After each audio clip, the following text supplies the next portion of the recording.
Okay, I will go live in 10 seconds. 10 seconds. Should be live now.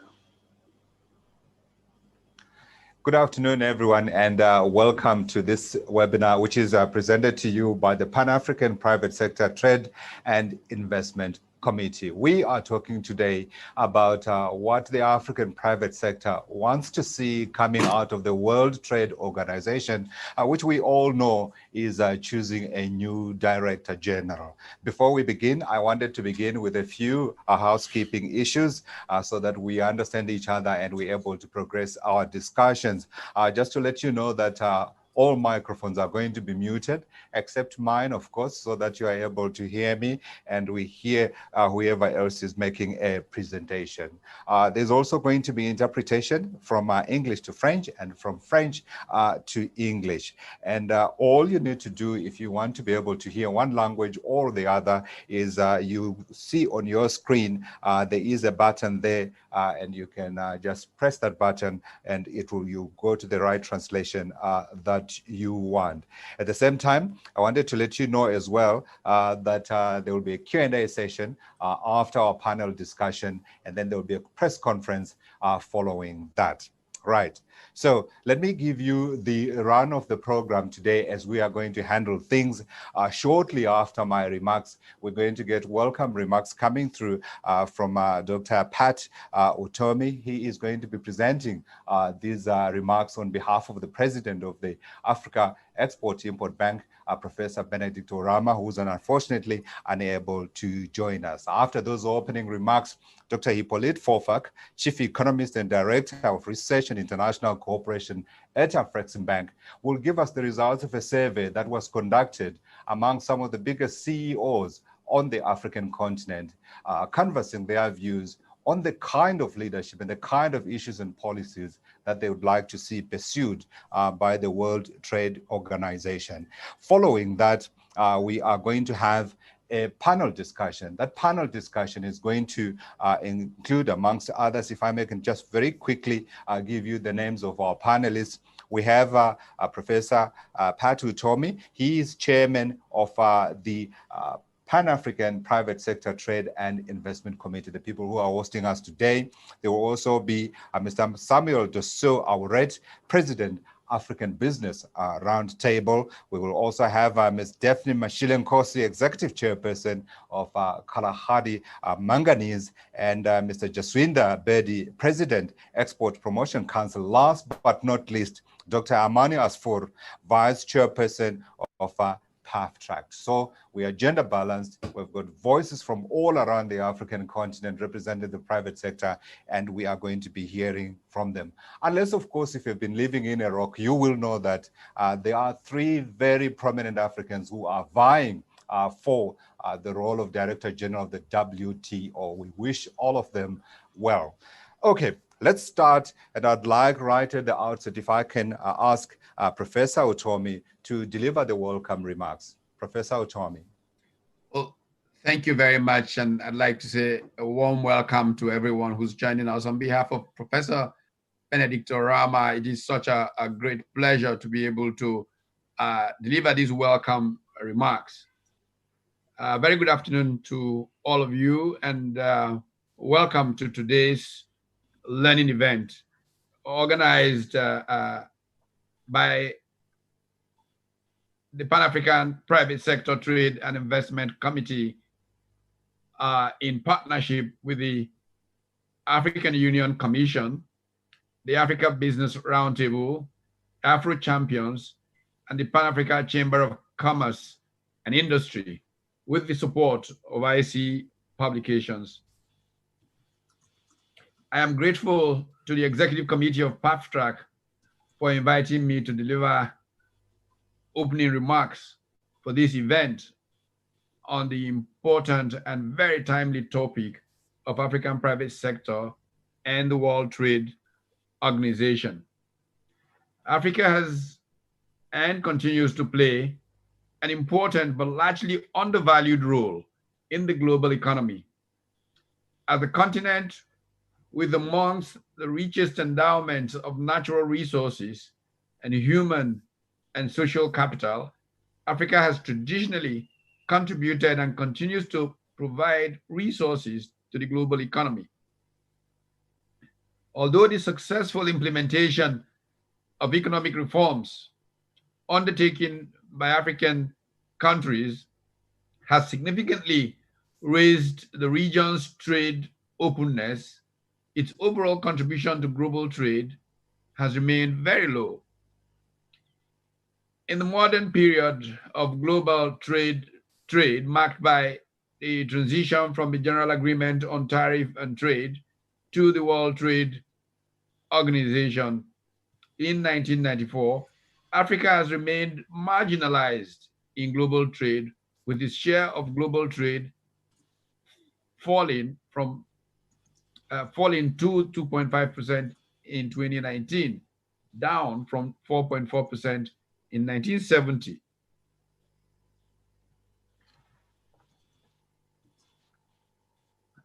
And despite a growing number of African countries having integrated into the World Trade Organization as full members, 44 of such countries to date, this continues. By comparison, the share of Asia in global trade has increased from 7.7% to 20% over this period of time. While the poor performance is the result of a number of factors, including fragmented markets in Africa and persistent supply-side constraints, a key factor is that the bargaining power of the continent has remained very weak, leaving Africa largely on the periphery of rulemaking and global governance systems under the multilateral trade system. Contributing to these are the policies of trading partners that have entrenched the natural resource dependency of African economies. For instance, tariff escalations and stringent standards on final goods in developed economies have limited Africa's potential to move up value chains, keeping African economies trapped in primary production and vulnerable to commodity price cycles. One of the starkest examples of this is cocoa, where African countries account for around 70% of global cocoa production, but capture less than 20% of global cocoa value chain. The most obvious and damaging exhibits, of course, agricultural subsidies provided by developed economies at the expense of millions of the poorest farmers in Africa. Agriculture has been, and in the foreseeable future will continue to be, the backbone of Africa's economy and a major source of employment and income in the region. These subsidies not only depress world prices, making it difficult for Africa to compete, but also lead to dumping and excess production in African markets, wiping out local production and industries. Over time, these subsidies have reduced the region, which accounts for over 60% of the world's remaining arable land, to a net importer of food. While the WTO has fostered greater transparency and discipline in global trade, it is important that the multilateral system also recognizes the unique needs and circumstances of its members. As Nelson Mandela said on the Uruguay round, leading to the establishment of the WTO, and I quote, "The developing countries were not able to ensure that the rules accommodated their realities. It was mainly the preoccupations and problems of the advanced industrial economies that shaped the agreement."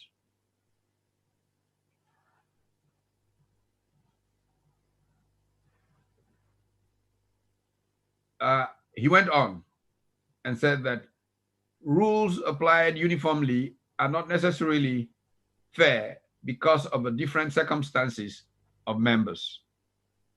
And these are issues that are the issues that these are the issues the multilateral system needs to address to ensure an equitable global trading system. These are the issues that Africa and other developing economies hoped to advance under the Doha development round of negotiations and should continue to advance at the WTO. However, the push for a development-centric and more inclusive global trading system, a trading system for the post-colonial world, one that transcends the developed and developing countries' dichotomy, requires more than just policy makers in Geneva. The beneficiaries and ultimate drivers of trade, the private sector in the developing world, need to get their voice heard, just as the private sector in developed countries or country economies drive the trade agenda in their regions. I'm therefore particularly pleased that PAFTRAC has decided to discuss this important topic and put forward the voice of the African private sector. The event is especially timely as we have just entered the next phase of the selection process of the new WTO Director General, with 3 extremely capable African candidates vying for the position. The selection of the new WTO Director General is also happening at a very critical moment when African leaders have taken important steps to promote African trade through the African Continental Free Trade Agreement, AFTA, and the realization and the revitalization of a Pan-African Private Sector Trade and Investment Committee, PAFTRAC, to foster a vibrant public-private partnership for global engagement in the trade arena in Africa. The AFTA, which brings all African countries together to create one of the single largest markets in the world, also has the potential to strengthen the bargaining power of the region in international trade negotiations and within the WTO multilateral trading system. But the ongoing process of appointing a new Director General of WTO is also taking place at a time when the multilateral system is under serious threat, with increasing calls for its reform and number of countries starting engagement on important issues related to commerce, SMEs, investments. The WTO remains an important avenue for Africa to support its development ambitions under the AU Agenda 2063, which aims to establish a prosperous Africa representing a dynamic force in the international arena. It is therefore imperative for Africa to come together and to speak with one voice on these issues and set out clearly its own agenda and ambitions under the multilateral framework, lest we inherit rules that do not suit our needs and undermines our own integration ambitions. I'm therefore particularly excited about today's session and commend PAFTRAC and all its institutional partners for creating a framework for the African private sector to articulate its vision and expectations from the World Trade Organization at a time when consultations are leading to the selection of the new leader of that important international trade body are ongoing. To begin to bring this to a close, a survey was carried out to elicit input from a wider cross-section of representatives of the African private sector. The result of that survey will inform the deliberations planned within the context of this event. I encourage everyone to act,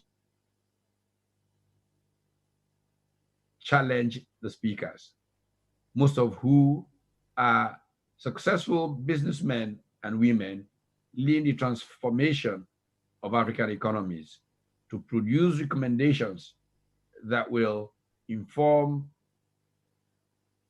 and the reform of the WTO for a more inclusive and fair trade regime under the new leadership of whom I hope will be an African, the first since the establishment of GATT over 70 years ago.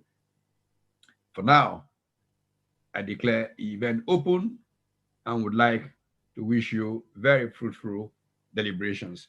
And thank you also very much as I speak on behalf of Professor Benedict Orama. Thank you. Professor Patrick Tommy, thank you. He is the president of PAFTRAC, as you heard speaking there on behalf of Professor Benedict Orama, the chairman and president of the Africa Export-Import Bank, on the importance of making sure that Africans seize this moment. I wanted just to remind you, the journalist in me says I must tell you what's going to happen in the next few weeks. From Monday, the ambassadors of 164 members of the WTO are going to be provided the names of those who are running for this position to Ambassador David Walker from New Zealand, who's the current chairman of the WTO General Council. And then on September 21, the current list of 8 candidates is going to be brought down to 5. I'm hoping that out of those 5, 3 will be from this continent before, again, they go and they consult and finalize, arrive at a consensus candidate. We hope that we will be there. For today's discussion, though, I have synthesized the many questions that I'm going to be asking into just 3 of them. Number 1, what does Africa's private sector want out of the WTO? Number 2, what does Africa's private sector need in order to be able to get what it wants out of the WTO? And lastly, what should Africa's private sector itself do in order to be able to extract those things that it wants out of multilateralism in the form of the WTO? So without much further ado, let's move on to the next part of our discussion. I'm going to invite Dr. Hippolyte Fofak. He is the Chief Economist and Director of Research at the Africa Export-Import Bank to present to us findings of the survey that was carried out amongst companies from around the African continent, big and small. Dr. Fofak.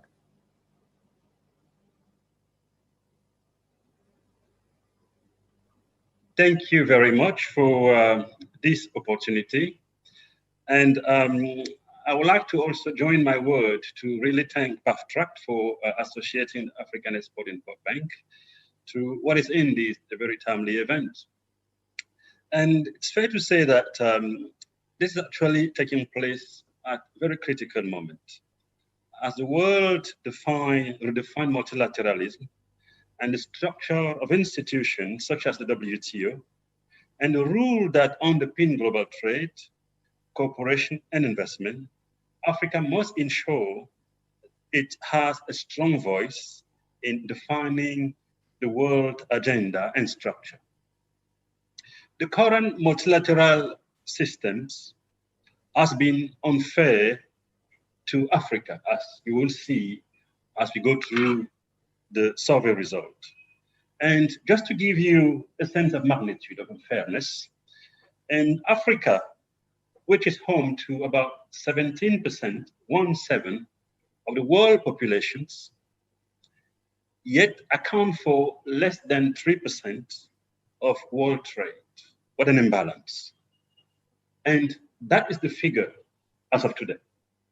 Compare that to the 1970s, in the early days of independence, where the region accounted for 4.4%. what has gone on over time for Africa to be losing ground in that space. And to dramatize a bit, as a share of global trade, the Netherlands, Holland, which is about the size of Zambia, account for 3.5% of global trade. Essentially, Holland weighs more than Africa when it comes to global trade, even though they are not even 10% of the African populations. And PAFTRAC has conducted the first ever Africa CEO trade survey to inform a formal engagement between Africa and the WTO for a 21st century rules-based trading system that is more transparent and fair to all WTO members, of course, including African countries. A total of 200 CEOs highlighted key challenges and priorities, bringing forward a number of concrete policy and recommendations to improve global trade, the running of WTO, and how to strengthen Africa's voice in the global stage. And the survey looked at a number of aspects: the African private sector views, it assesses the current stand of WTO and the future of trade. And what will follow, we will share overview of results from that survey, as well as key recommendations, hoping that what will come out of this exercise will actually inform ongoing consultations leading to the selections of the WTO new director. And that's why this session is so important. The service was actually quite interesting in the sense that we had a number of African companies with revenue in excess of $10 billion. And so it was a wide range in terms of revenue. It tells you that indeed the private sector landscape of Africa is changing. We have a growing number of large companies driving transformations of African economies. And we had CEO from 25 African countries, about half coverage. And this CEO represents both, as I said, large and small in terms of revenue and asset capitalizations. And we had a large number of sectors captured, including, of course, the one which have lion's shares of GDPs and drivers growth, such as infrastructure, financial services, agriculture, telecommunications. So it was actually a very good comprehensive survey in terms of sectoral coverage. What are African private sector views on trades?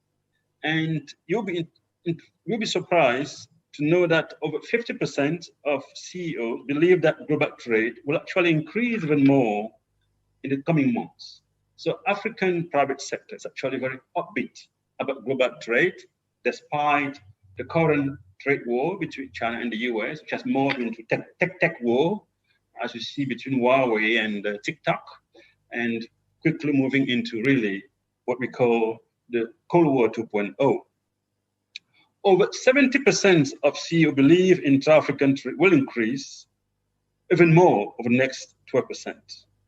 And which is understandable to a certain extent, as you know, and unlike other regions of the world, most notably Europe and Asia, where intra-African trade account for 69%, 79, 59% of total trade, regional trade. Intra-African trade in Africa is still very low, about 15%, and perhaps leaving more room for growth, for growing intra-African trade. But another important factor, which may actually explain why African CEO will be even more upbeat about intra-African trade growth prospect, could be the African Continental Free Trade Area, which will act as a catalyst and as forecast and provision suggest with the next 10 years of implementations, intra-African trade could actually double from the current level of 15% if accompanied by trade facilitation measure. At the same time, African CEO recognize that global trade is a key engine for economic growth, a key engine. Although more than 80% of CEOs experience several difficulties in global trade, they are still firmly convinced and firm believers in the power of trade, which has been the main drivers of growth and technology transfer over the years. CEO recognize that trade has been very important for their business. I wanted to actually wonder, has it been really important or they are simply pragmatic? And it's very important to go back to Albert Camus, but a very interesting quote, essentially saying, you have to be very rich or very poor to live without trade. You have to be very rich or very poor to live without trade. And since the rich are never rich enough, and since the poor are aspiring to get out of poverty, you can see the dilemma in the trade space, the conflict between the have and the have-not. I think we have here the challenge facing the WTO next leadership. African companies still face major difficulties in accessing international markets.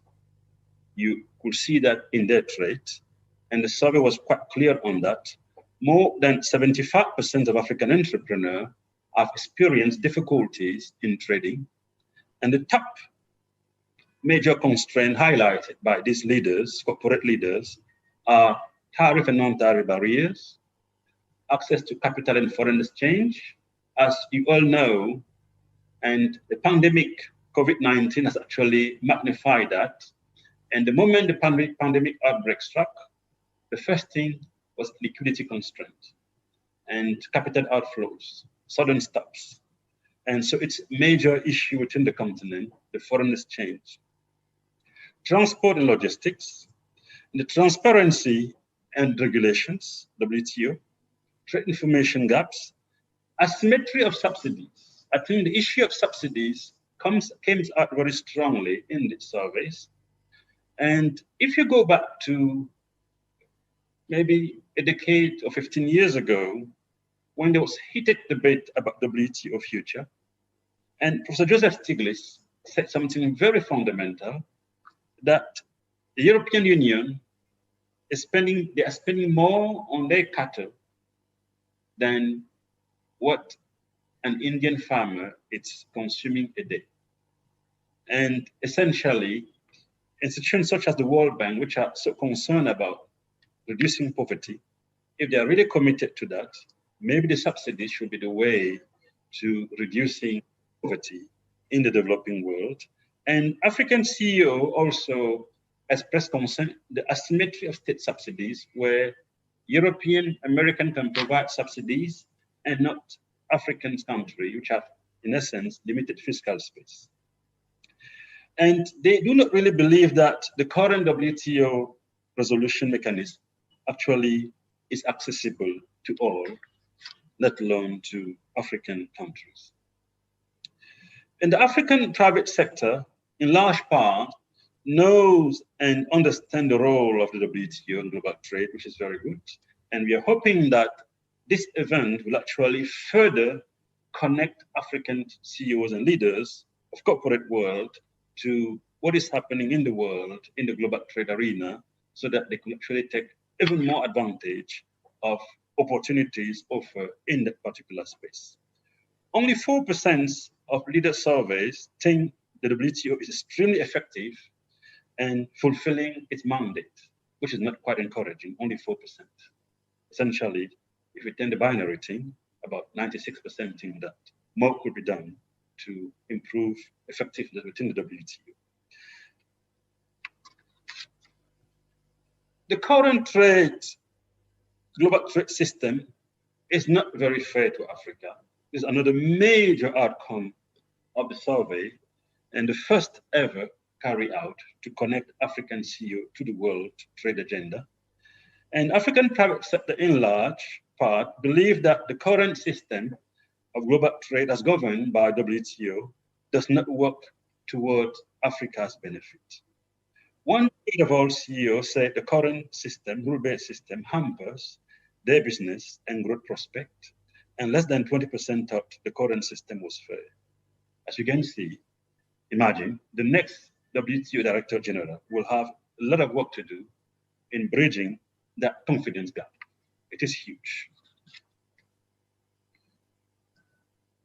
And the African private sector still believe that WTO need to prioritize the following issues: and reforming the systems, and the issue of agriculture, fishing, food security, tariffs, e-commerce, which is likely to become even more important in the post-COVID-19 world of accelerated transitions into digitalizations.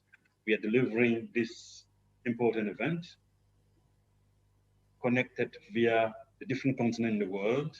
This may be the way of the future, and e-commerce will actually using similar platform to transact without essentially moving the good the way it used to be done. African CEO remain very positive despite all the challenge that we highlighted, and they are very upbeat. In particular, over 50% of African CEO believe the multilateral trade system would strengthen in the coming years. So they are very hopeful about the system, the trading rule, and in the midst, despite ongoing challenge between the US and China. Perhaps they're hopeful about the capacity of the new leader who will emerge from ongoing consultations leading to the selections of the new CEO, the new Director General, to build the 21st century rules-based trading systems that works for all, including Africa. And one will hope that these expectations will strengthen the commitment of whoever is actually selected in that positions. For Africa to become globally competitive, it's paramount, however, to support SMEs and industries. And in terms of key priorities area, we have the issue of transparency in rules and regulations. Reform of WTO came up very strong as well. And the voice of Africa and developing world in that arena. Access to foreign exchange, as we said earlier, the issue of liquidity constraints is a major handicap to African trade, and asymmetry of subsidies, tariff and non-tariff barriers, as well as access to capital. Of course, what we've actually highlighted here are the key concerns of African CEO in their global engagement, but it is fair to say that African CEO also have and faced similar or significant constraints in their engagement for intra-African trade. One can mention issue of security, also tariff, non-tariff barriers, infrastructure and logistics, and trade informations, as well as political stability and access to finance. But African trade environment is improving and boosted by two important developments of the last few months. The Pan-African Private Sector Trade Investment Committee PAF-tract and the African Continental Free Trade Area Agreements. African CEO are calling for reform of WTO after significant progress has been made to lift internal constraint, domestic constraint, to grow African trade.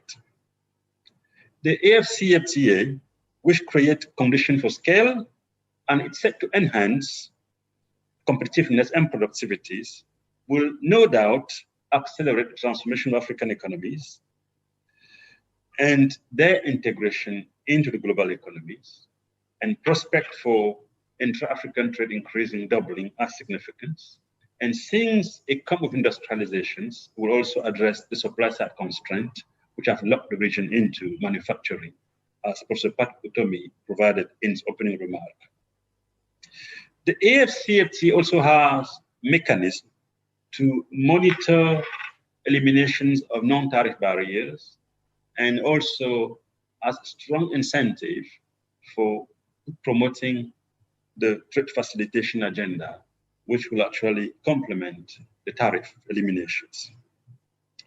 PAFTRACT, on its part, provides the platform for an effective public-private engagement for economic transformations, and will also, in our view, support implementation of the AFCFTA and the diversification of African trade.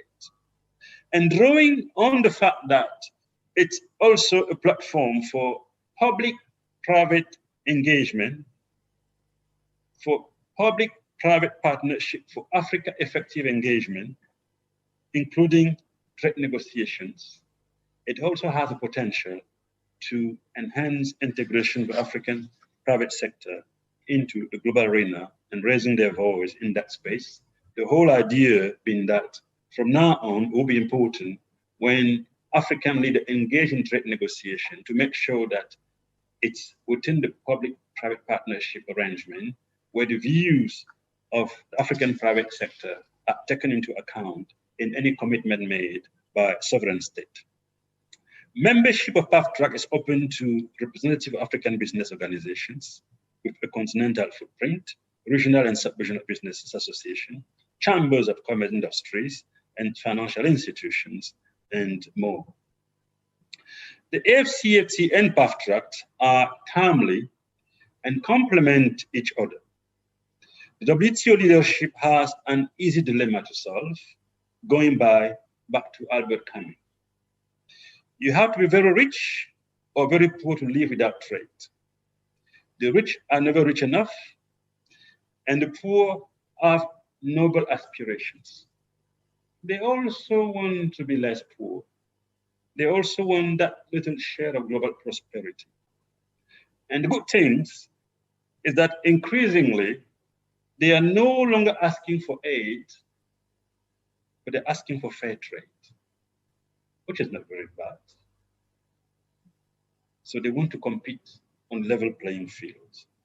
How to ensure that the new leadership of WTO galvanizes the world for a rule-based trading system that guarantees a globally shared prosperity is a challenge and the main objective of the high-level panel coming after this overview of the survey. Thank you very much. Thank you. Thank you very much indeed, Dr. Hippolyte Folfak, Chief Economist at Afreximbank, succinctly capturing those issues that will help Africa have a fair shake of things at the international trade table. I took out two big words there: fairness and reforms.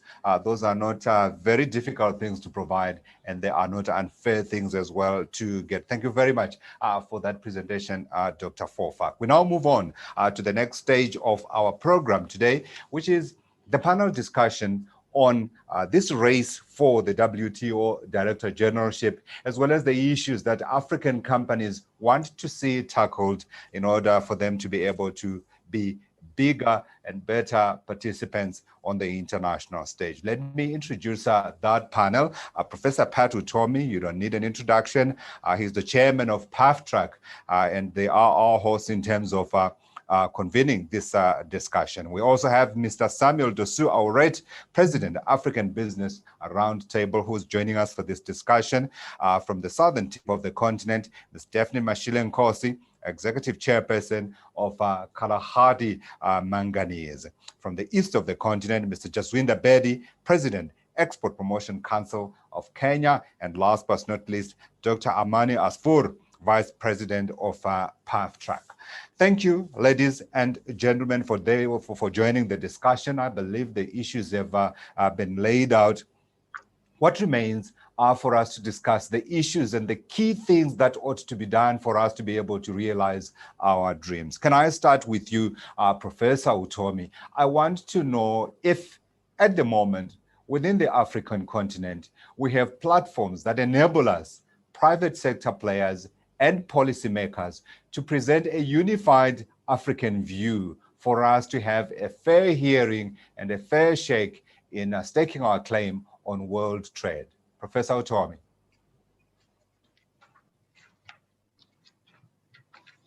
I think that we have an emerging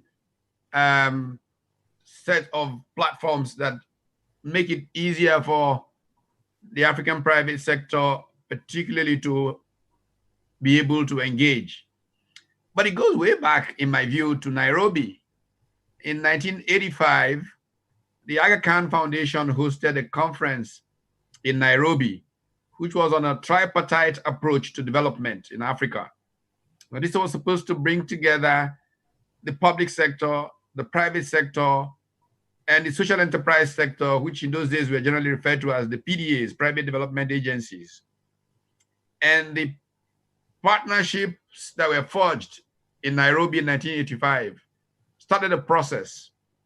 In Nigeria, for example, the leaders from these three sectors that attended the conference in Nairobi founded what was called the Enabling Environment Forum.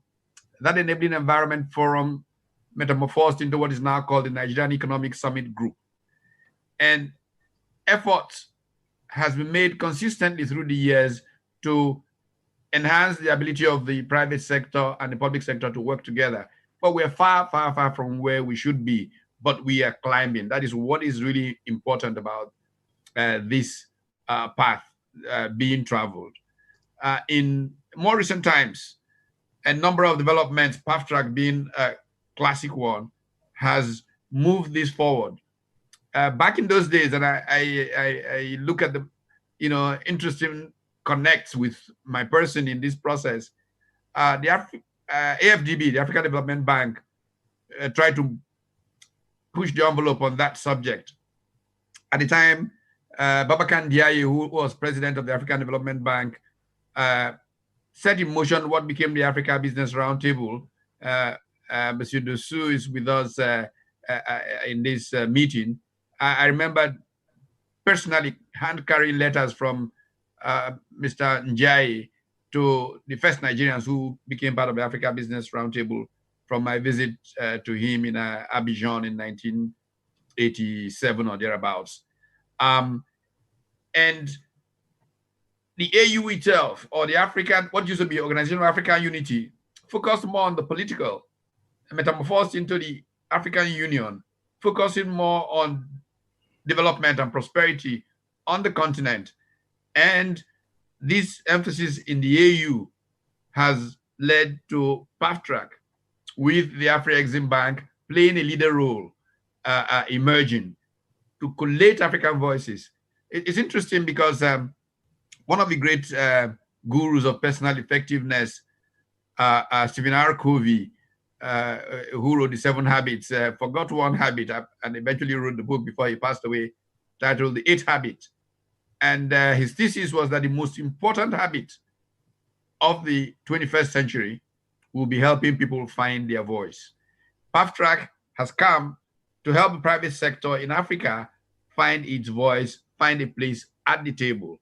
And just to talk about this intersect through, I think in 1996, I was at an Africa-Europe summit in Annecy in France. And I was privileged to be taking a little walk with a certain deputy managing director of the IMF, who is now president of the country of Cote d'Ivoire, Mr. Hassan Ouattara, a former foreign minister of Burkina, who was deputy managing director, I think, at the WTO, Ablaise Ouedraogo, and Tidjane Thiam, who later became a minister in Cote d'Ivoire. And I raised this question of Africa's place in the WTO and participation. And I remember Ablaise saying to me that Africa has to up its act to get a seat at the table. And that is what really has led to the evolution of things up to the PathTrack situation, to facilitate Africa, upping its game, because Africa deserves a greater place. Thank God now for AFTA, which provided Africa a platform of being one of the largest free trade zones in the world. If the African business sector can engage effectively, influence policy, because the business sector will be the ones to implement the trade that will lead to prosperity. Then we can have true transformation in Africa. So yes, we've come some ways. There's some memories in me as well, Professor Utomi, because I remember I was at that inaugural African Business Roundtable that was held, if I am correct, in Tanzania, northern Tanzania, so very many years ago. And then it appears that things dwindled down a little bit and we are seeing a resuscitation. It is welcome, it is timely. Let me stay within PAFTRAC and ask Dr. Asfour. So, you are now sitting at the table, it appears. But the question is, are you being heard? Are your concerns being capitalized in African policies within the national establishments and at the continental level?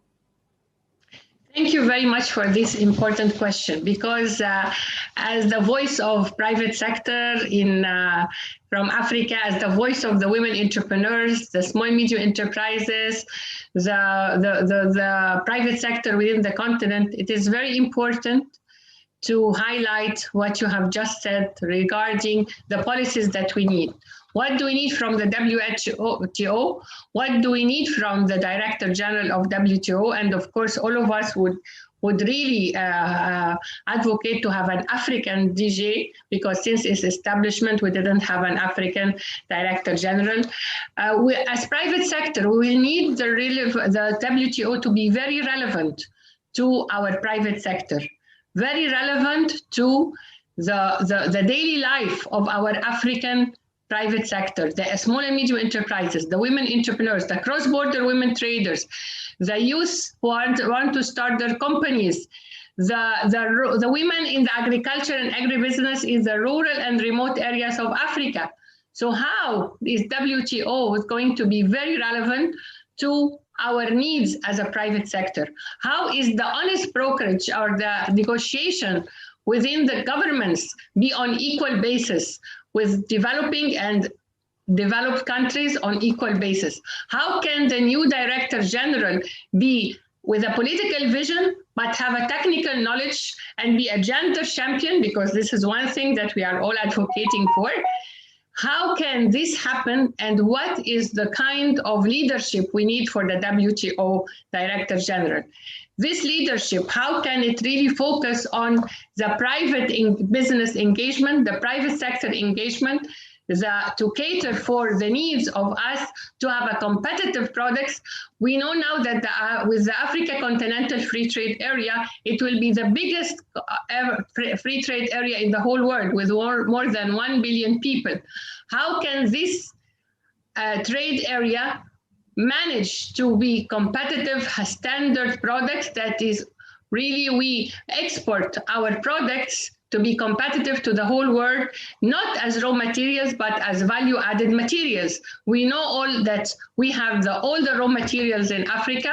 How can we add value on it? How can we empower our people of Africa to make sure to add value to it? How can we have the policies and the product development within this? How can the WTO be very relevant and not only a big policy organ that is highlighted up there with no relevance to the small private sector within the African continent? How can this WTO Director General have relations with other international organizations like the World Customs Organization, the financial institutions? How can the African Union have an observer status within the WTO? How can the level of the playing of the small and medium enterprises within the African continent be engaged for the policies that we need with the WTO? How can this relation be all done under the umbrella of a WTO with a technical, knowledgeable person that would really make sure that to hear the voices of the private sector and make the negotiation with all the countries at an equal level? How can this be happening with the e-commerce and the digital transformation with the African continent? We have now several e-commerce platforms like Sukuku Africa that has just been launched to be our African platform for e-commerce. We have financial systems and platforms that with Afreximbank and other banks within the financial institution How can we really cater for the existing resources within the African continent so that the WTO become a body that is really engaging as long as they are engaging the countries, they are engaging the private sector to have the policies in favor of the private sector and to have the policies be equal with no domination of one developed countries on another country. We need Africa to play its role within the whole arena of the world trade. The World Trade Organization, as Mr. Fukaka has said, my brother said that the trade, everybody live on the trade, whether trade of services, of goods. Now the ICT, we need to see the whole transformation with trading with all the ICT. How can a cross-border women trader crossing a border between one country and the other in Africa, make sure that the policies made by the countries with the WTO is relevant to her. Make sure that a young entrepreneur who's starting his business, a young one in Zimbabwe, in Zambia, in Egypt, in Sudan, in South Sudan, in Nigeria, in any part of the African continent, make sure that the WTO, what they are negotiating with the countries for the sake of the economic development, for the sake of the sustainable development goals. If we say no poverty, how can we have no poverty without economic empowerment of the private sector, without economic empowerment of the African people? So the kind of leadership, really, we need creative solutions, tailored solutions. How can the WTO establish this partnership with the other international organizations? How can we have Africa making the rules and not taking the rules? We want to be the rule taker, not the rule makers and not the rule takers. So private sector, we will be very much happy to have a leader for the WTO who will be technical and political and see the vision of the private sector with a gender aspect champion. Thank you. I can tell you that I've spoken to all the African candidates who are vying for the DG position, and all of them speak without fail about the important role that will be played by the African private sector. And I am hoping that you, in your capacity as the vice chairman of PAFTRAC, have engaged all those candidates and they know your concerns and they will carry them. Because I can tell you, the other countries around the world are engaging them and are emphasizing to them the need to look at the issue they want to raise. Let me move on and speak to Mr. Samuel Dosu Aoret from the African Business Roundtable. Mr. Aoret, I imagine from your perspective, your message is similar to what obviously PAFTRAC is talking about. But I also wanted your opening thoughts in terms of what you see as the key things that ought to be brought to the table by these incoming candidates for the position of our WTO Director General.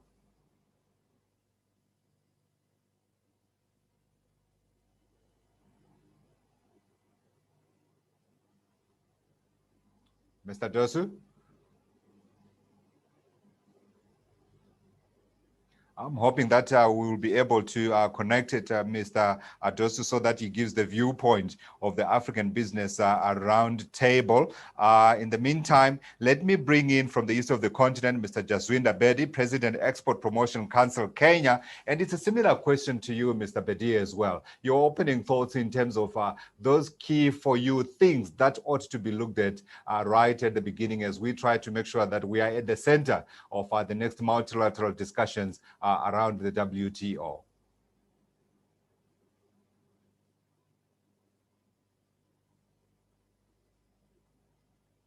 Mr. Bedi? Oh, we seem to be struggling. Thank you. Yeah, thank you very much. There you go. Come in. I just managed to unmute myself, but I think I would like to be a little bit controversial, if you don't mind, and to really talk about WTO in its current status. Obviously, we all know that WTO stands for the World Trading Organization, and I think it's lost its name over the period of time. And right now, WTO really is the new world trade order. And that, to me, is really what's going on. You can see it. It seems that globalization has peaked. We have moved into a new space called protectionism.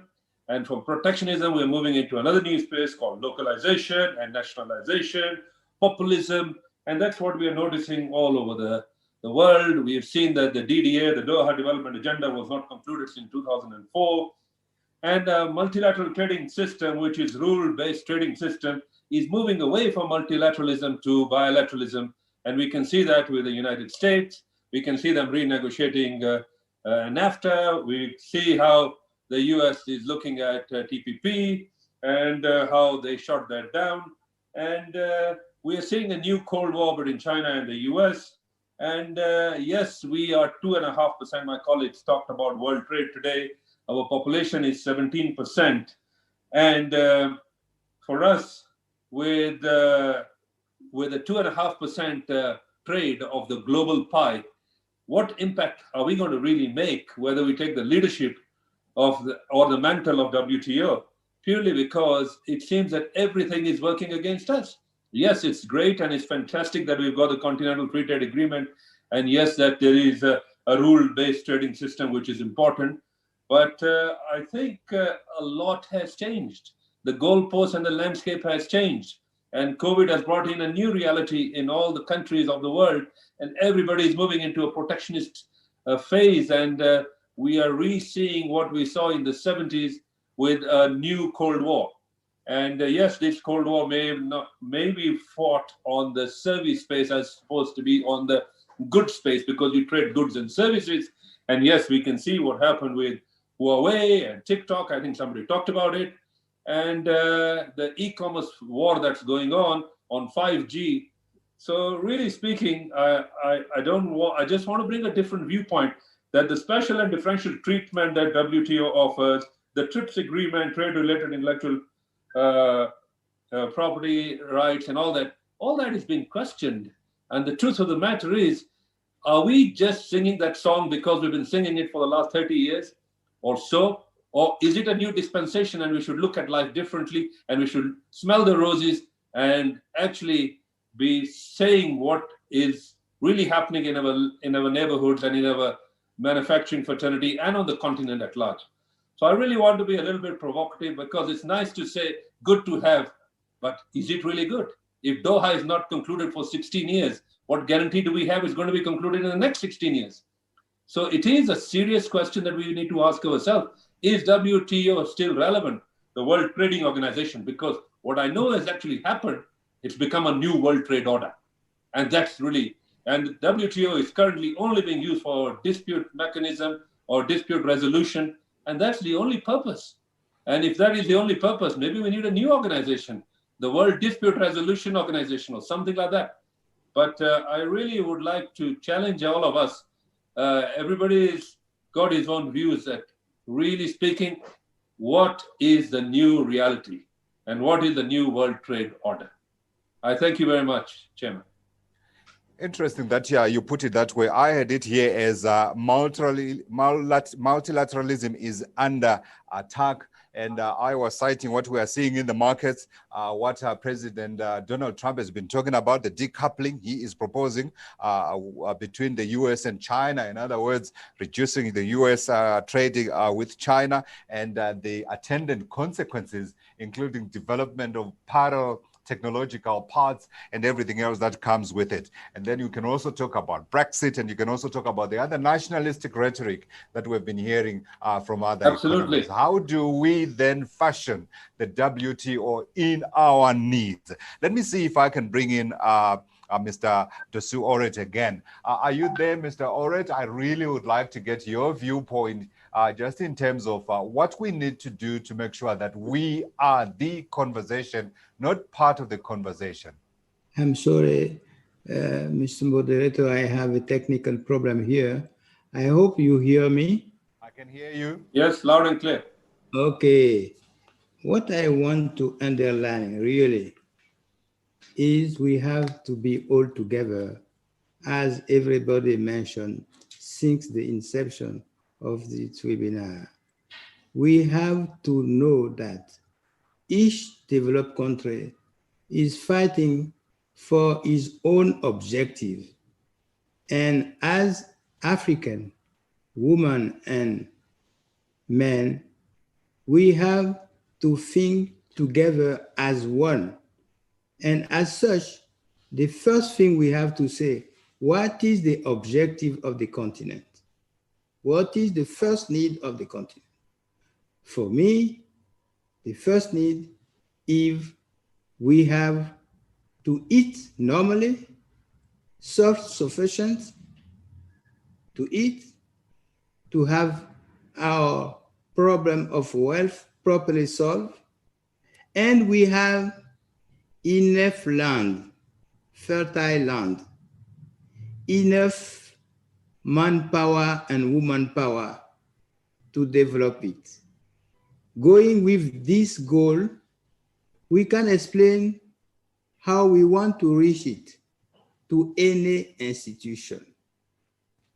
As chairman of ABR, I see ABR as something created the early 90s to put businessmen and businesswomen in Africa together to think together. A lot of things was done. Now, Afreximbank have created PAFTRAC, very important, to put together women and men who can elaborate our own strategy as a continent and face the other. Because for me, up to now, the strategy is the strategy of our international partners, according to their own principle in their own state. In Africa today, we have a lot of expertise. We have a lot of money, we can say that. We have a lot of land, a lot of river. Let's start to be self-sufficient and go with our proposal to WTO, and then we will see what will happen. After a win-win discussion for good business for both sides.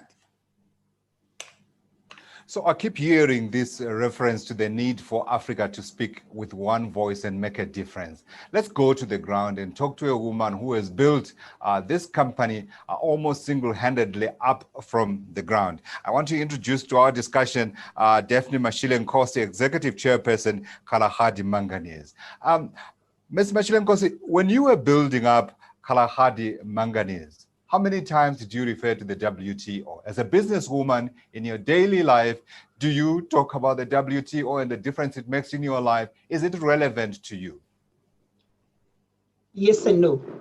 No, because when I was actually building the mine, starting from scratch, for the past 15 or so years, I've never actually spoken about WTO. I only needed them when I was looking at how do I export the product that I've actually processed underground, and they were nowhere to be found. And I'm saying this because if you look at the Kalahari story, is that I have a unique product. My product is a sinter product that is nowhere. You'll never find the pricing of that product in the London Metal Exchange because non-ferrous metals are not part of it. But I'm at the mercy of the consumer or the trading company. And if you look at internationally, there are 15 trading companies. None of them are in Africa. When what they are trading is actually 70% coming from Africa. Why do I say I actually don't need the World Trade Organization? Because what I've seen from an agricultural point of view as a South African is how they protected their own farmers by actually pushing us not to call things like champagne, things like sherry and port, and so on and so forth. So there are those things and those issues that I would want to actually support what has been said, that we need to have a reformed WTO, failing which we need to actually look at, do we really need it? And I'm more inclined to say, I am of the view that we actually do not need a WTO if it's not going to take the interest of Africans. Because Africa, the Africa we want, and Africa 50-50 says to us that by 2025, would have actually overtaken China. And therefore, in terms of the importance of what WTO is doing, we are actually a voice that must actually put plans on the table to make sure that we are actually listened into. What do I mean by that? The fact that Africa is the only continent that is well endowed with natural resources.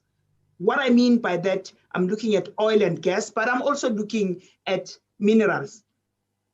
Africa is the only continent that has land enough to actually feed the world. Why I'm saying that we might not need the WTO that we have today is because Africa must determine the rules. And I'll give an example why I'm saying that. I'm saying this simply because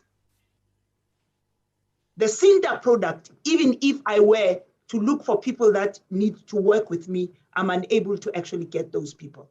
So I'm of the view that we need fairness in the WTO. We need to make sure that we level the playing field. We need to make sure that we have a WTO that looks at the interest of Africans as well as everyone else. If you look at natural resources, if diamonds from Africa were not sold in Europe at Antwerp, the small town of Antwerp will never be known by anyone in the world. And therefore, for us, the Africa time is now. We need a Director General that will listen to the needs of the African people, because we are a force to be reckoned with. Secondly, we need an Africa that is united. We need structures that we have already started putting together. And I'm happy that today, PAFTRAC has actually invited us, and we need those structures to mushroom in all sectors so that we can better, have a case to put forward to some of these international multilateral organizations. Thank you, ma'am, for those very strong views and very clear objectives in terms of the WTO that we want. And I think many of you probably want to have perhaps comments on some of the issues that have risen out of this. I think it's clear that for most of us, we are outside looking in on organizations such as the WTO and want to be the voice that determines the structure and architecture of that organization going forward. But we've got the candidates. So, Prof. Utomi, if I can come to you and then we can work through the other participants as well. How do we tell the candidates, including our own from the African continent, that we want this organization to look a little like us, instead of all the time coming in and knocking and saying, this doesn't work for us, this is unfair, we are not part of what has been built up here?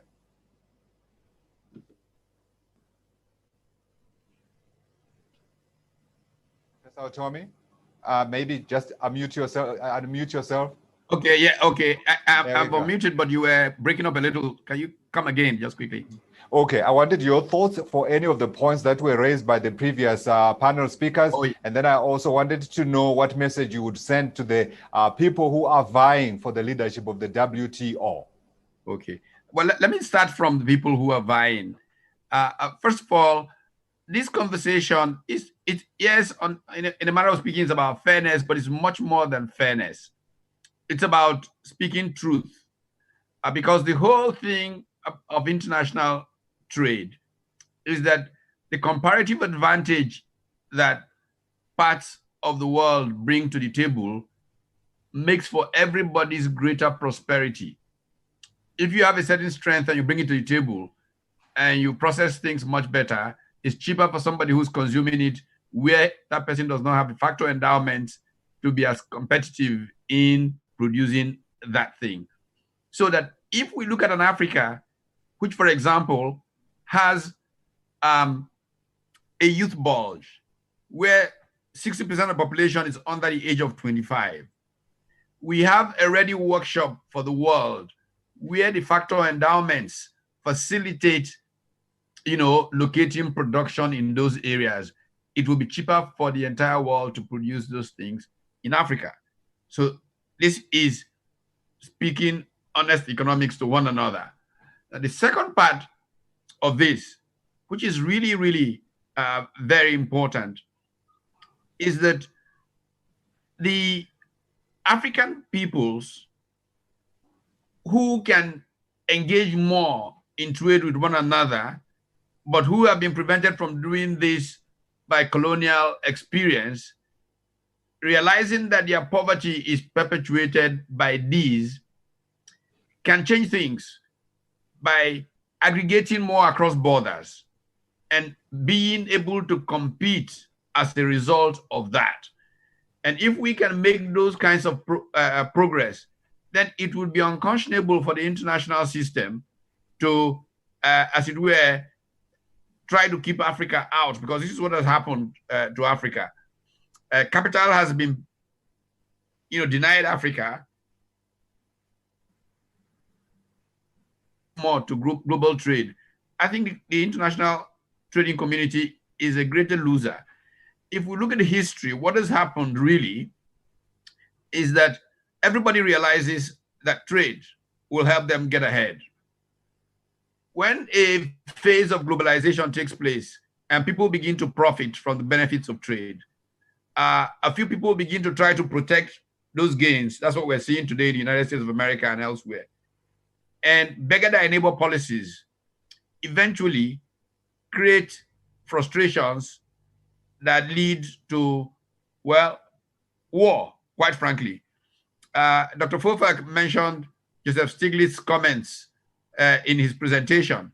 What Stiglitz has pounded on in his remarks on globalization and his discontents is that the Bretton Woods institutions actually came into existence because the world trying to prevent World War II from repeating itself was looking at those frustrations in exchange that create the problems that lead to war. And the Bretton Woods institutions came to be able to reduce those things are happening. If Africa continues to be marginalized, with 17% of the world's population contributing 2-point-something% of global trade, it may end up hurting everybody. So it is in the mutual interest of all that trade be more equitable. It will help prosperity around the world. It will help Africa come more of its own, given its endowments across the board. And I think that Africa must be able to state its position without being afraid. What has happened is that we've been too timid in the past because we really can have more power than we have shown. But it has to begin with unity of purpose and being able to collaborate. In the past, colonial experience and loyalties have made this difficult. So we have to make the first big move. And as we begin to do that, the international community will not have a choice but to recognize that it is in everybody's mutual interest. Yeah. This human solidarity is not just a moral thing, it's a wise business thing for the global community. Absolutely.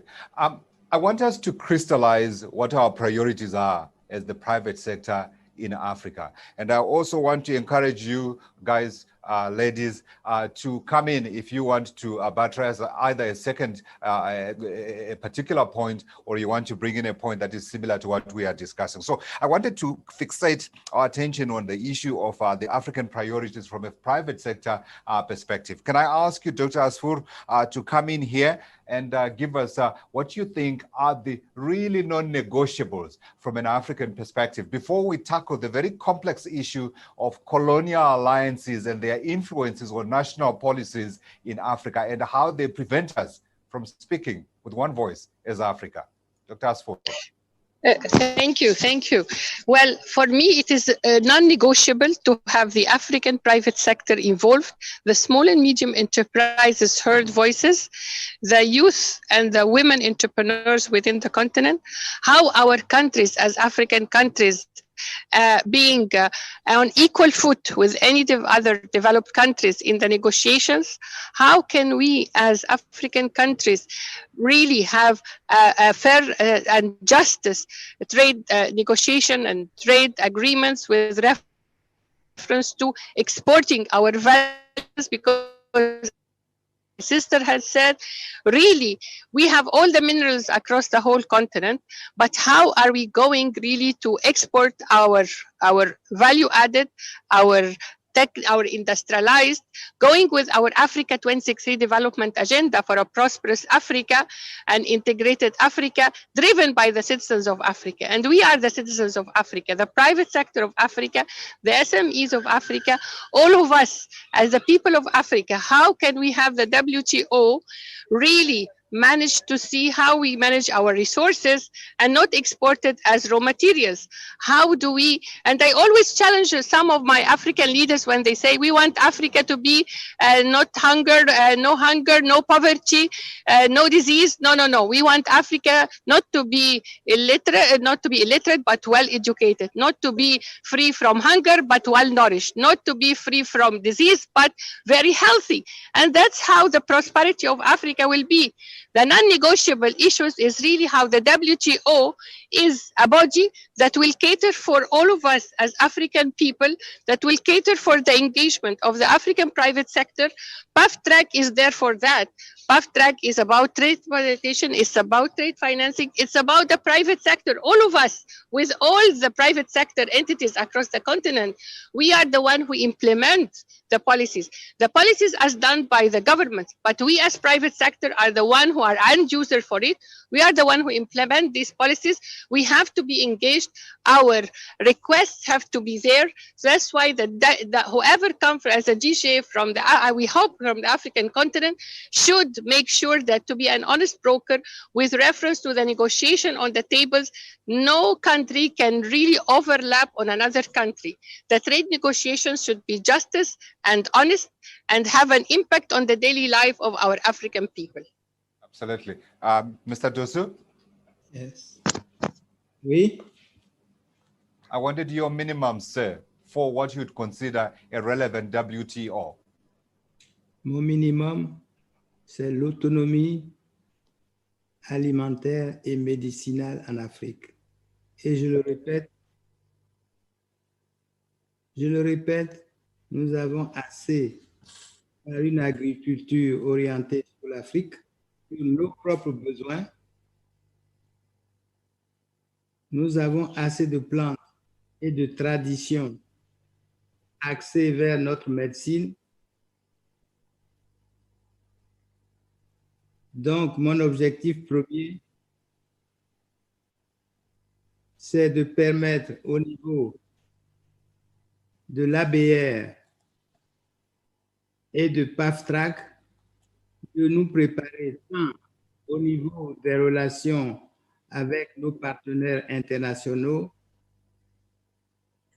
qu'autant par des relations entre nous-mêmes pour nous organiser sur le terrain. Et je le répète, nous avons et l'intellect, et les connaissances, et l'argent. Quand le projet est bon, il y a toujours le financement. Thank you very much, Mr. Dosu. Articulated extremely well. Mr. Bedi, I dare say you probably have minimums that you have before you would begin to consider the WTO relevant and perhaps propose a new organization. Where do you stand?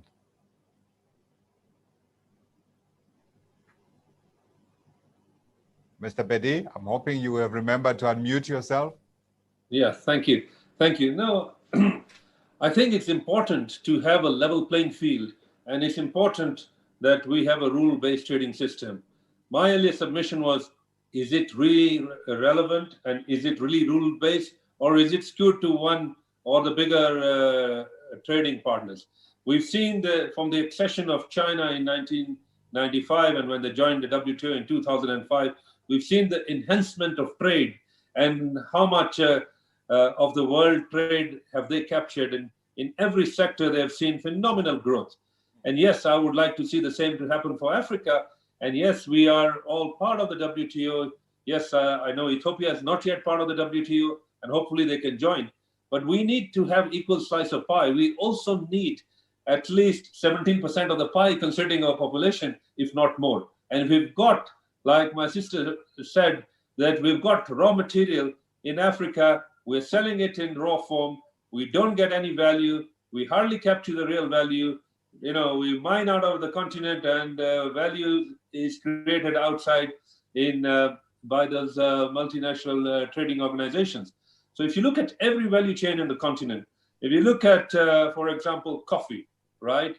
A poor farmer in Kenya will get 3 US cents a pound for his coffee beans, and that coffee is sold in Starbucks at $3 US a cup, right? So in that cup, only 3 cents is what he's getting, if you really look at it. And if you look at cotton, it's the same story. I'll give you my own example. I have investments in Uganda, and Uganda exports $50 million of raw cotton. But if that is turned into a simple T-shirt, it becomes $750 million. You know, it's a game changer for the continent. And if you look at cocoa, exactly the same story. 90% of our cocoa is exported, and we import 90% of our chocolates. And why are we not adding value? You look at copper, the same story. You look at every value chain. We have just been programmed that we are only good to make raw materials, and we can't add any value. And the same thing goes for tea. I give you tea as an example because tea is our #1 export from Kenya. We export $1.4 billion of tea, and we export 400 million kilos of tea. And just to give you an example of Sri Lanka, they export 300 million kilos of tea, Ceylon tea, and their revenue is $3.5 billion. So why is it that we export 25% more and our value is 60% lower? Because we just do raw tea. You know, it's just basic tea, zero value addition. And if we change that needle from value addition on 400 million kilos of tea, it will move to $7 billion. Yeah. Right. But the big dominant players and the brand owners probably don't want to see that, and they want to see us just doing that raw tea. And yeah, our second largest export is is Pakistan. I mean, we sell a lot of tea there. We sell a lot of tea to Egypt as well. But there's very little value addition that we're doing. And so it hurts you when you see that the value of your product is so much more in a finished form, in a value-added form, as opposed to just a basic raw material. And the jobs that we will create on the continent in all the value chains I've talked about are going to be phenomenal. And I think really that should be where our essence should lie. And yes, it's good to have a free world and free trade, but are we benefiting from that free trade, or are we hostage to those commodities? I wanted to say to you, so what I do is, in terms of my own little way of promoting intra-African trade, each time I'm in Nairobi, I buy Kenyan tea and I buy Kenyan coffee. Thank you. Same in Ethiopia, same in Rwanda, same in Uganda. How many of us do that? But I want to take what you are saying and fashion it into another point I think that we need to discuss. This is the issue of what we are doing ourselves as Africans to make sure that we are not always complaining about what others are doing unto us. So the question I'm asking, and I want you, Mr. Bedi, to weigh in on that before I go to Daphne Mashile-Nkosi. I want to know, are we more to blame for the fact that our share of world trade is 2% more than it is factors from outside? To what extent have we been able to develop the value chains that enable us as Africa first to enable us to be competitive and take that greater share of world trade? Mr. Bedi? Well, I think we are hostage to the system. Hostage to the system, like all of us drink English breakfast tea. Can any one of us tell me where do you get one bush only of tea grown in the UK? But we all drink English breakfast tea. It's how we are programmed to think that the only tea in the world is English breakfast tea. But it's really not English. English breakfast tea has got a recipe which is 30% Kenya, 30% Ceylon, and 40% Kenya, 30% Ceylon, and 30% Assam. And that is where the British ruled. And that was what became, and I asked them the other day, I said, why is it that you need 40% of Kenya in that recipe of yours? I only just found out the recipe the other day, and I was told, oh, because Kenya tea gives aroma and color, and the other two give a different taste and things like that. So, you know, we need to question ourselves. We're all proud to buy English breakfast tea. What's so English about it? Daphne, come in. Yeah, I think I tend to agree with him. Africa's story is a double-edged sword. And I'm saying it's a double-edged sword because we are our own worst enemies. The contractual agreements that we sign with other countries, particularly from a government perspective, does not actually do well for Africa. But the second point is that if we were to look at some of our biggest consumers, particularly in the natural resources space, I will actually use the example of manganese. Manganese Africa represents over 55% of manganese production in the world. And the biggest consumer is China, of course. But if you look at what China is doing with their own manganese, is that even though theirs is very low grade at 12%, and Africa produces between 37 and 46%. And even their 12%, they're actually protected. How do they protect it? They're protecting it by actually introducing taxes. So the story of Africa is that we have allowed ourselves to actually, export jobs from Africa into other countries by not looking at it. I would ask a simple question. We've been exporting even that 3%. Do we really look at the value chain in terms of shipping companies, for instance? I can tell you, I take manganese from the Northern Cape into PE, the port, and the shipping liner does not even pay in rands, they pay in dollars. And the money does not even get into South Africa. It's actually paid somewhere in Singapore. And in most cases, because of the intermediaries that I spoke about, the 15 trading companies that are actually not even in Africa, are somewhere else, that actually give a trickle, almost dividend, that is tiny, similar to what tea and t-shirts from Mr. Bedi is saying, into the natural resources that we actually produce. So those are the kinds of things that we would want. As Africans, particularly, we want a gender-sensitive DG, we want someone that will make sure that Africans do beneficiate their natural resources so that you don't export. We want to make sure that we protect our own if Europe is going to protect their farmers as well. We want to make sure that we level the playing field. We want to make sure that Africa gets united so that we can not be a price taker, but we can actually determine the price. Because if you look at Africans, we take what we are actually given. For instance, during COVID-19, for me, it was an eye-opener. When China had shut down, when we shut down, they were opening up, and therefore there was a need for our manganese.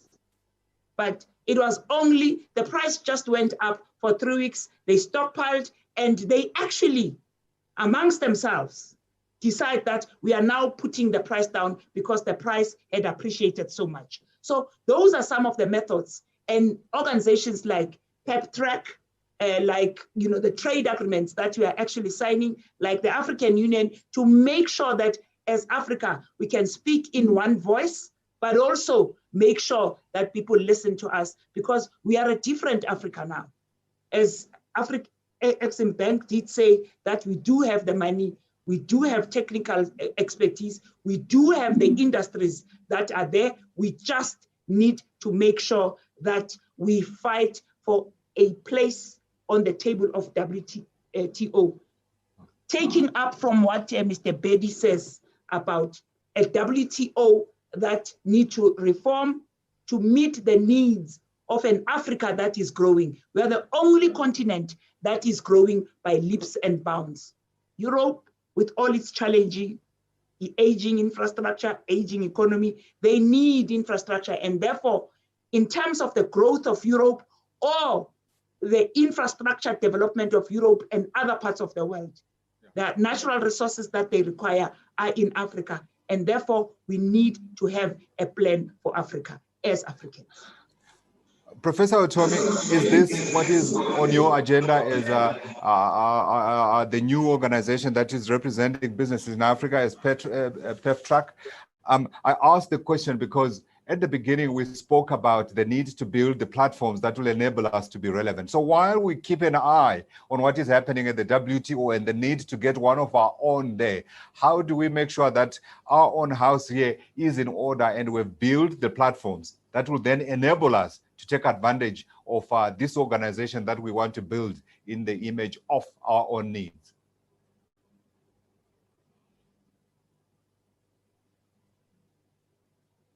Professor Otomi?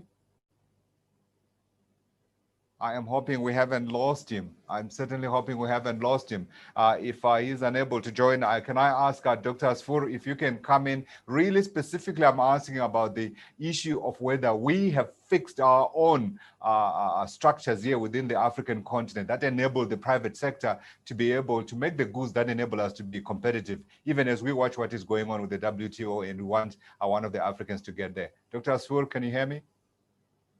Yes, I can hear you. Thank you very much. It is very relevant what you said, but it really needs coordination from all of us at the private sector. The platforms for the private sector are truly dispersed within our African continent. How we add value to our raw materials with coordination of all of us of the private sectors. What are the platforms and what are the initiatives in order to really have a competitive standard African product? Like, for instance, as I chaired the Committee.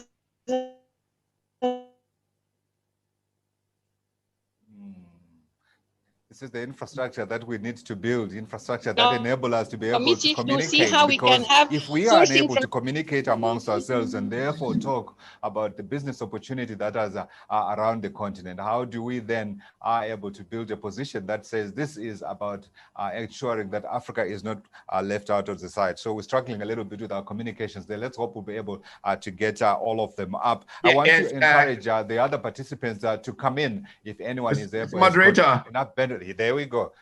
Please come in. Is that Mr. Bedi? No, this is Patutomi. There we go. Come in. I was with you. I was on some strange technical thing here, but I was with you. I heard your question. And I was starting to say that there are three critical things, in my view, and this is what PAFTRAC is trying to accomplish, that we must push for. One is strategy. Africa has got to get its strategy right.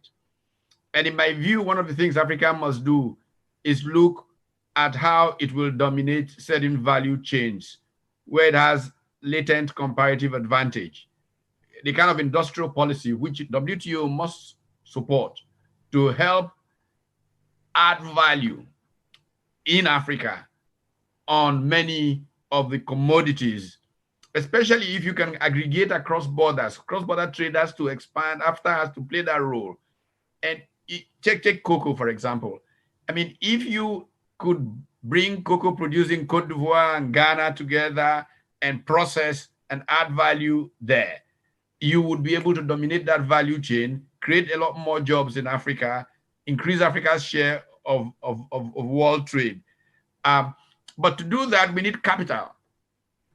And capital is very important to manage. You know, Thomas Piketty, you know, thrives on this. It's been an accumulation of capital. Capital is available in the world today from globalization, but it's concentrated in a few hands. How can Africa partner with capital to recognize that it's in capital's best interest to add value in Africa? And that can be done. That's why if the African private sector works well together, it can engage capital, which is available globally, to be able to play. And very importantly, to make that happen, I think that we need to learn some of the things that the South Koreans and the Japanese did. Build these large trading companies that can make us more efficient, the Marubenis of this world. We can have one such company for each of major regions. And through these companies, funded properly, that's where the Afreximbanks of this world and African development banks can collaborate, access global capital for these companies to use to help aggregate across borders on the continent, and we can become dominant global players. This is what PAFTRAC is hoping that we can push across and get more African business persons to key into. I think that those are parts through which we can change things.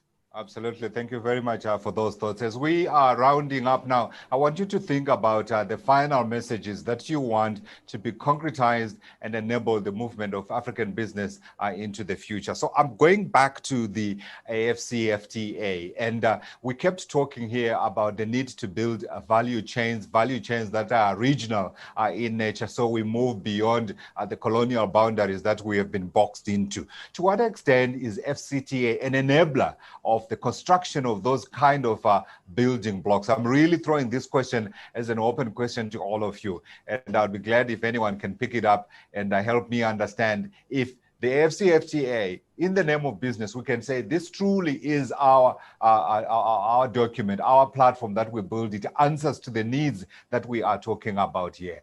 Anyone want to take that one up? Can I start, Geoffrey?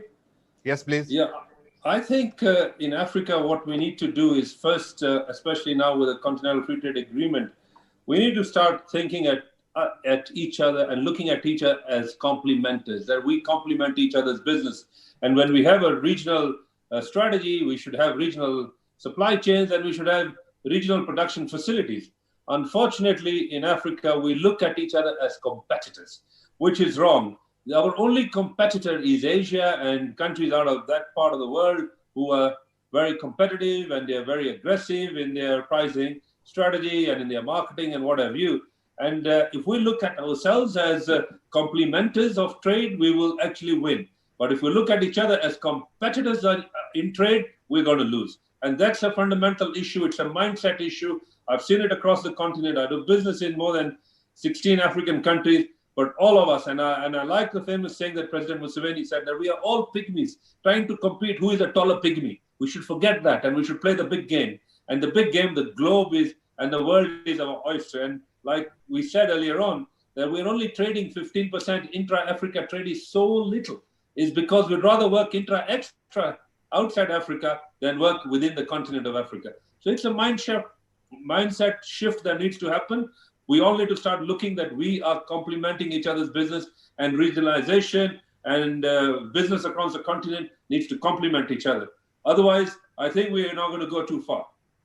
It needs to happen sooner, I can tell you that, because I've been watching a phenomenon that's been taking place here in South Africa. ShopRite, which used to be in Nigeria, which is still in Nigeria, but it's winding up. It's in Kenya, it's winding up, has risen more than 20% in the past 3 trading sessions because it announced an exit from those markets. And I'm saying, how can we build an integrated Africa when our biggest players are pulling back and the market celebrating that? Mr. Dosu, I'm coming to you, your closing thoughts and also your key things that we ought to be looking at. Maybe 1 or 2 or just one, that would be all right.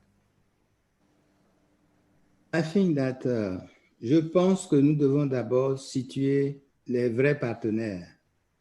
Pour développer un pays comme la France, les entreprises, elles, sont françaises. C'est un seul État. Il y a une loi directrice pour tout le monde. Quand il s'agit de la nouvelle Afrique que nous constituons, nous venons de faire tomber les frontières. Donc, toute chose à mettre au point implique les chefs d'État au travers des PPP, des Public-Private Partnerships. Et dans des partenariats comme ça, on a comme partenaires nos hommes et femmes d'affaires venus de l'étranger. Nous avons aussi nos hommes et femmes d'affaires venus d'Afrique, mais nous avons aussi les chefs d'État et les administrations locales qui nous dirigent. Donc, le problème va au-delà des hommes et des femmes d'affaires africains, mais inclut aussi des hauts fonctionnaires, des chefs d'État, des ministres, et ce problème doit être étudié dans sa globalité avant de trouver un objectif raisonnable pour le continent. Je peux aller dans plus de détails, mais je ne pense pas qu'une conférence comme celle-là s'y prête. Thank you, sir. Ms. Mashilenkosi?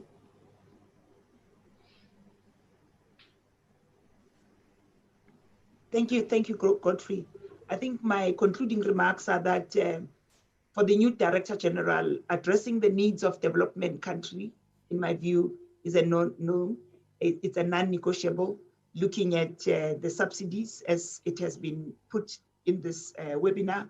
The second point is that capital outflows that continue to leave African shores, beneficiation, and because Africa is one of the regions of the hardest hit by the twin evils of illicit trade and financial outflows to richer destinations and tax havens.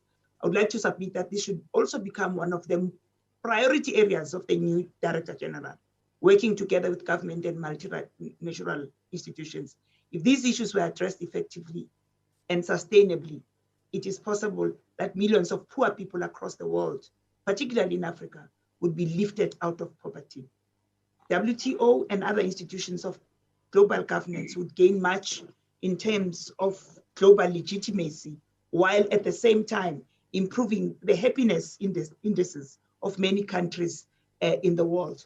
The last but not least movement towards this direction is therefore not only possible, it is highly desirable for millions of people around the world. It would also help humanity to ameliorate the effects of COVID-19, whose social and political effects are yet to be felt in many, many countries. If they cannot do this, they actually do not deserve this position. Thank you. Thank you. Dr. Asfour?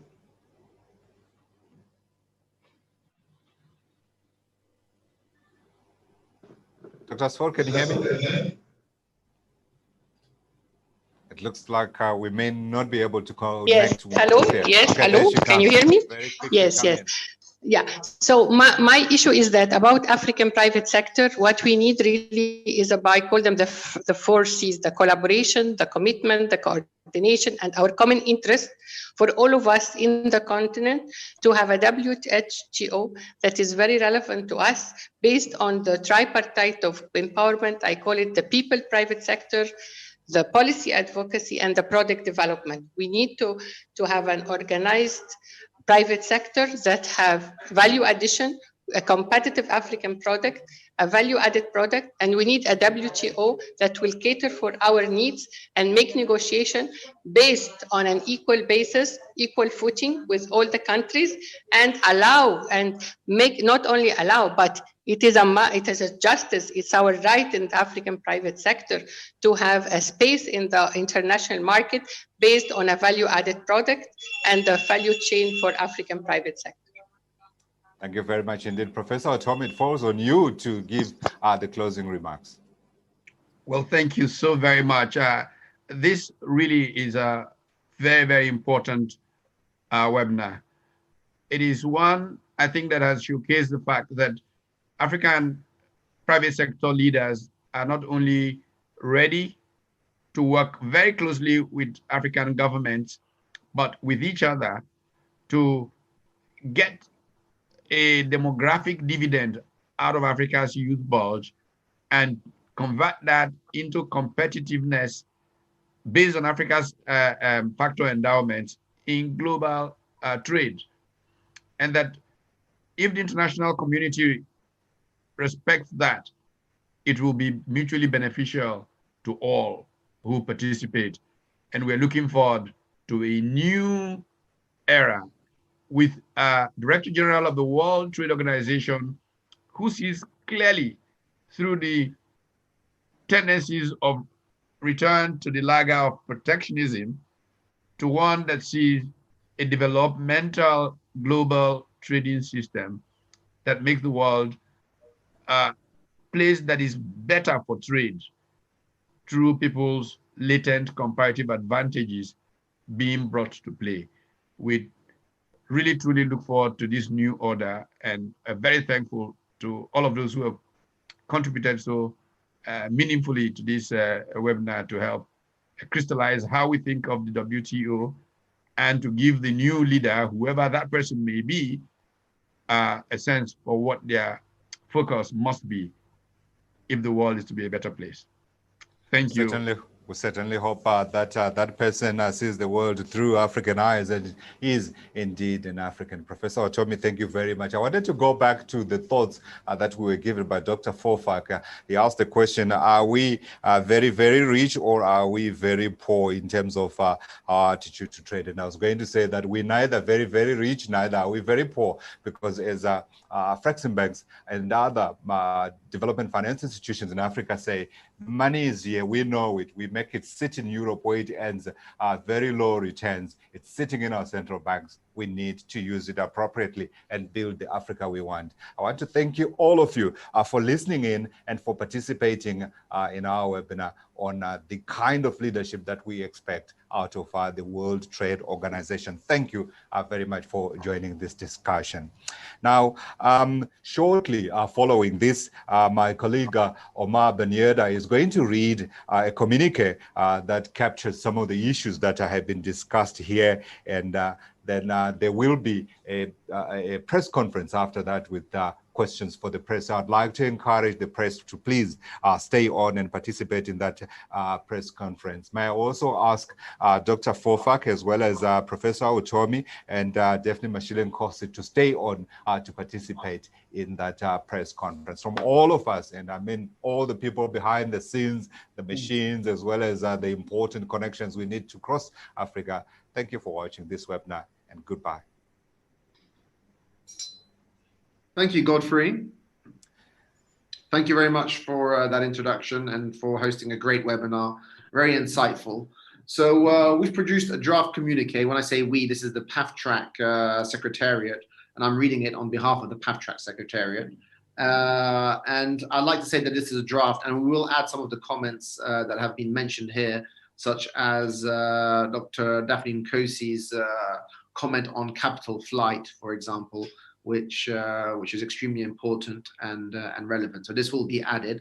But I just wanted to capture some of the essence of what's been discussed, and also the content of this communique that will be sent to all the WTO members, so the representatives, the ambassadors at the WTO, and also the 8 candidates, 3 of which are from the continent, as we know. So the PAFTRAC communique reads as such, and I'll skip certain parts, but it reads as such. It is widely agreed that the current global trading system works in a constraining fashion for Africa, penalizing the continent in terms of its growth and development. Without global consensus on the way forward, and without a reform of the trade system, everyone stands to lose from the status quo, which is a point that Professor Utomi made in terms of comparative advantage that we all stand to gain.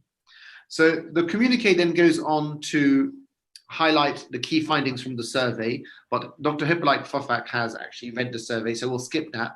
And now I'm going to go straight on to the recommendations. Following on from consultation with our members, our partners, institutional and other, and the African private sector, PAFTRAC has the following expectations from the WTO and recommendations for the next Director General. 1. In terms of state aid and subsidies, we call for a reduction in trade distorting domestic support, especially for agriculture products by developed economies, to allow African agribusiness to compete on an equal footing. In terms of rules around the digital economy and e-commerce, we recognize that informal consultations have commenced between some WTO members and call on the WTO to ensure that all African countries are involved in designing those rules. In terms of non-tariff barriers to trade, we call for increasing transparency in standards and technical regulations that will facilitate market access for African exports. 4. On food security, we call for flexibilities that will allow food security challenges to be addressed. 5. On intellectual property, we call for a system that will facilitate technology transfer and allow African economies and businesses to advance along the technology frontier. 6. The WTO needs to ensure that development issues are front and center of its reform agenda. This should ensure that A, African countries are afforded special and differential treatment that will allow flexibilities and sufficient policy space to support local industries and advanced development. B, African integration under the AfCFTA and the establishment of an African common market is not undermined by multilateral negotiations. C, that the dispute settlement mechanism is made more accessible to Africa and African businesses. D, that the African private sector voice is heard and considered under the multilateral framework. And E, that aid for trade initiative is strengthened and improved so that it benefits the private sector in beneficiary countries.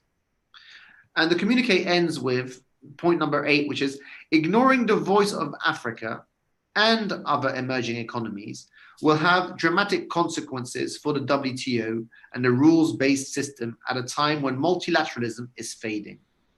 PAFTRAC will support the new Director General in whichever way he or she may deem fit. Africa will do its share, and we hope that the WTO and its members will reciprocate this goodwill. End of communique. Thank you very much. So I think, do we have a sort of consensus among these panelists in terms of the content of the communique? Thumbs up. Absolutely. Yes, yes. Yes, for sure. Fantastic. So I think you're all relieved of your duties, except for Dr. Fofak, who will bring back on, Professor Otomi, and also Dr. Daphne Nkosi for the press conference.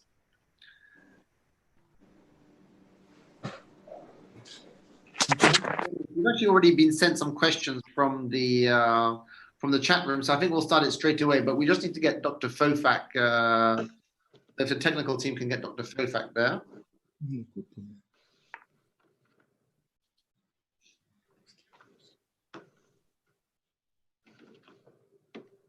Okay, so we've got a question from Citizen TV in Kenya.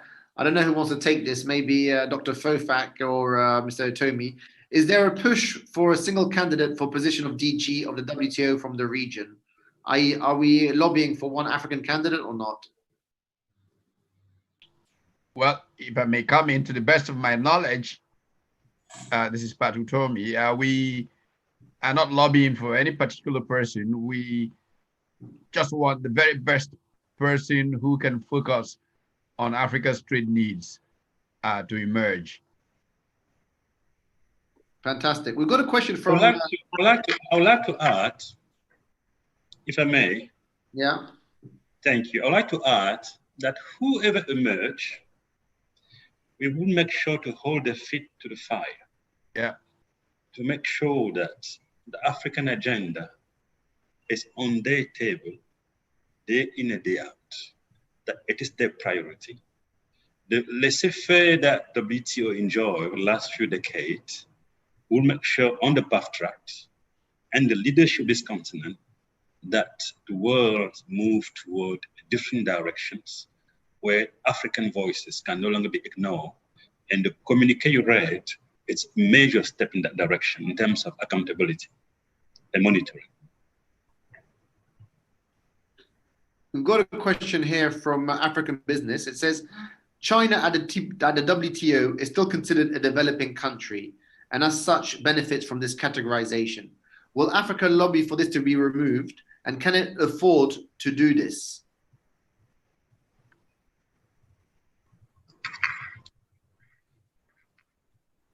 Dr. Fofak, maybe. Yes. Does Africa actually have the means to do that? And of course, no. And the second point that I would like to add is that during the panel, there was a reference to Cold War 2.0, and which is playing. It started on the currency war, the trade war, and then morphed into tech war. And there is a risk of Africa engaging on that path, and which is what we think should be avoided. And we have to make sure that in diplomacy around the table, you push for your own agenda and focusing on that agenda. And I think the point that you outline in your communique, the main point that you outline would be an important agenda for the African private sector and African going forward. Thank you.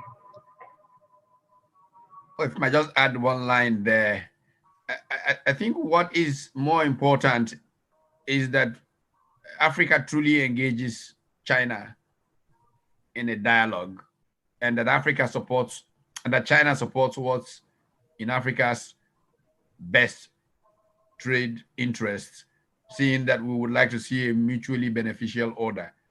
If we can reach that, then it should be easy to move forward from there. What is not appropriate is that Africa goes through another round of playing second fiddle after Europe's domination to another region of the world. That's what I don't think is acceptable. It is definitely not acceptable, and I fully concur with Professor Padutomi. And it's quite clear that the rule of engagement between Africa and China have to change. If we take one example, and I think our chairperson from South Africa mentioned that a lot today, the issue of mining beneficiations. If you look at the future of growth, it is in the new energy vehicle. And China is a leader in the world in the new energy vehicle era. And one will wonder, what we need for the new energy vehicle are the lithium battery. And those lithium battery, the lithium is plentiful in the DRC, in the Sahel regions. Could we enter into a new partnership with China, whereby instead of exporting raw lithium to China, we manufacture the lithium battery within the continent and enter the global value chains of new energy vehicle through that partnership? I think that's what Professor Padutomi is talking about. It is something different that we should have on a bilateral basis with China. Thank you. I think just to add on what Dr. Fofakes just said, is that if you look at the energy space that we're talking about, we're looking at vanadium, lithium, and all platinum that actually makes that battery for China. It is in Africa, and therefore our contracting methodology with China must change. And therefore it is upon us as Africans to actually rally around and come up with methods and policies that will make sure that we do not actually sell lithium, vanadium, chrome or platinum raw as it is to China, to buy it back as a battery at very, very expensive. It also talks to infrastructure development, where when you look at infrastructure development anywhere in the world, steel in particular, because there's no roads that you can build without steel. There are no hotels that you can build without steel. There's no rail that you can build without steel. There's no mining, there's no factories, there's nothing. What is it that you need? You need raw materials, and 100% of those raw materials are actually coming from Africa. But I'm yet to see from Africa a shipping liner that carries the African flag. All the shipping liners are from everywhere else except in Africa. But also we've allowed even shipping for people to actually use their own currency in our own countries, simply because we are unable, to negotiate some of these things. So particularly China. China must stop dumping also in our continent, and we need to make sure that when they put money, because they do have it, they need to put it in the best interest of those countries that they're actually going into, so that it's mutually beneficial, as opposed to them taking everything and recolonizing our continent. So there's a question for you, Dr. Is from says, have businesses in the commodities sector, such as yours in mining, been penalized by the global trade system? If so, how? Can you repeat that? You were breaking up. Have businesses in the commodities sector, such as yours in mining, been penalized by the global trade system? If so, how? Yes. First and foremost, yes, it has been, because the price of commodities is not decided in Africa. It's actually decided elsewhere. I'll start by diamonds that are mined in South Africa or Maseru. We only know as countries that a diamond of 552 carats have been found when that diamond is already outside of the continent. We take no part in terms of how that diamond can actually be priced and so on. So we are actually penalized because the international trade of diamonds is actually based in Belgium and not in Africa. The second point, I want to talk about commodities. The London Metal Exchange actually decide on the price of manganese, price of metals. Do they actually come to you and discuss with you? No, you are actually at their mercy. What your challenges are in terms of production has nothing to do with actually the policies and the pricing methodology that they use to price some of these products. So yes, we are actually compromised and penalized by the international commodity trading regime.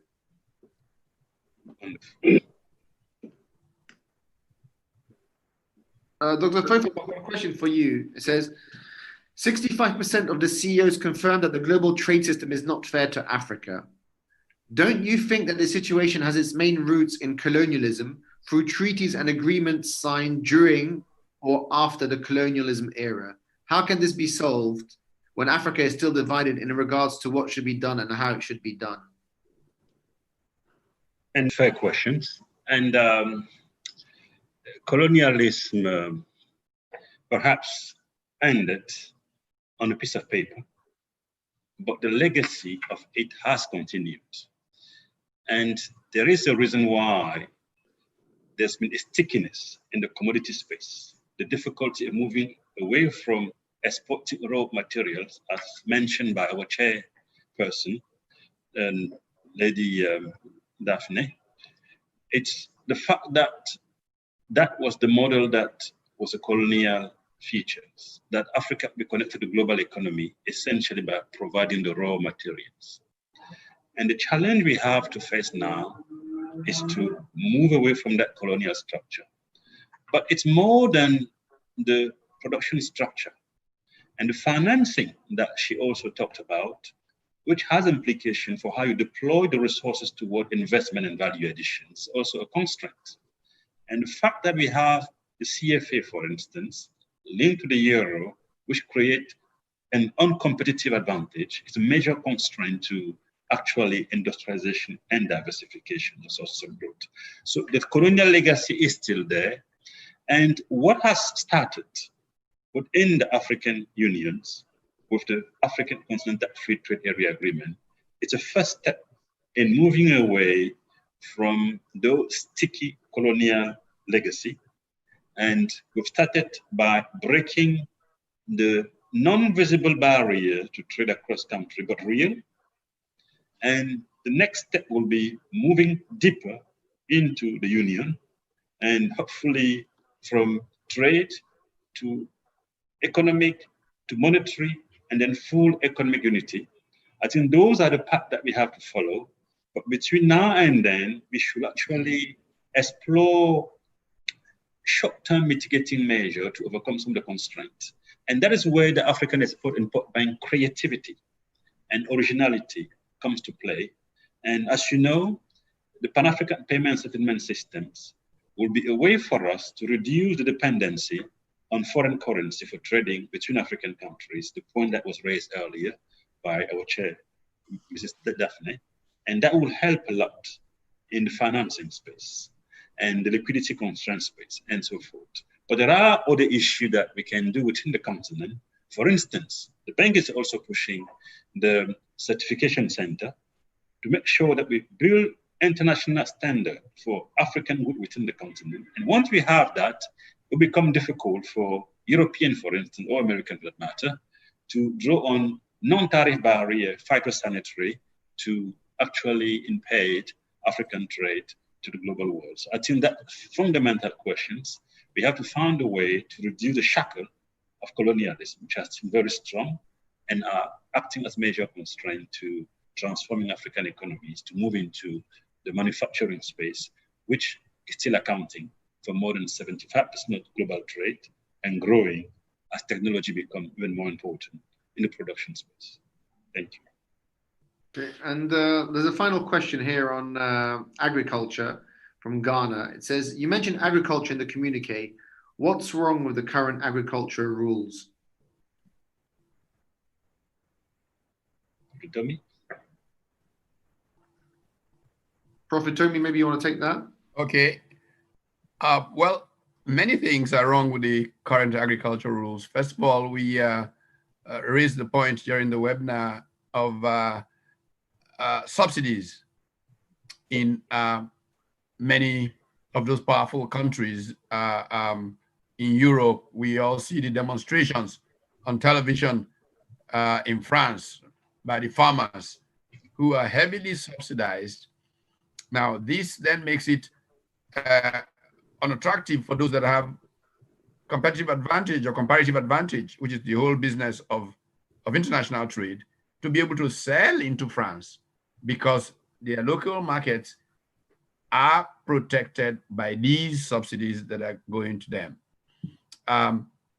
We have also the case of dumping into Africa of these subsidized agricultural produce, such that Africa, with the huge arable land space that is available, can hardly feed itself. Africa has to import a significant amount of the food that it consumes. And yet another big problem with agriculture is that because the borders are the way they are, a farmer across the border cannot easily aggregate produce to competitively sell in markets. So the quantities available in African countries are not competitive to trade globally. So these are amongst the many, many issues with agriculture. And how do we facilitate value add to agriculture produce?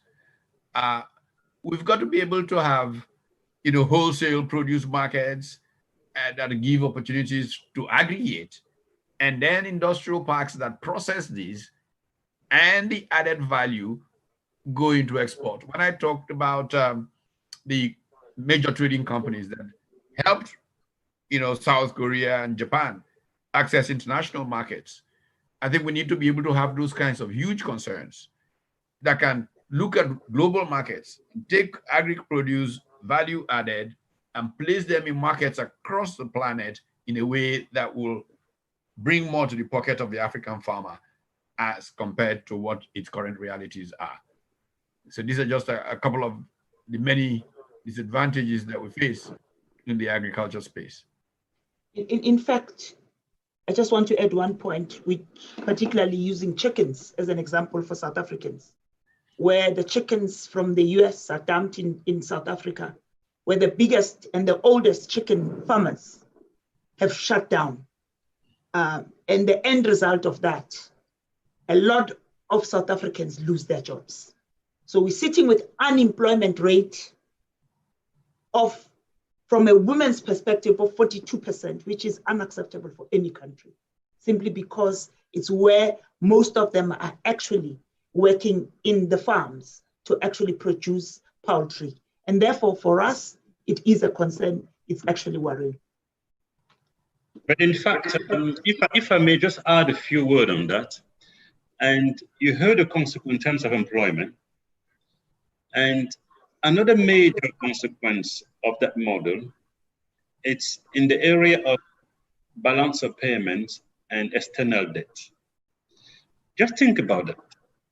That last year, Africa spent $90 billion, in fact, over $90 billion importing food. And continent, which is actually battling with really debt distress, is spending $90 billion every year to import food. And you can see the implications as Africa population grows, possibly doubling, and we move from 90 to maybe 100, $150 billion, which is just not sustainable from the financing standpoint.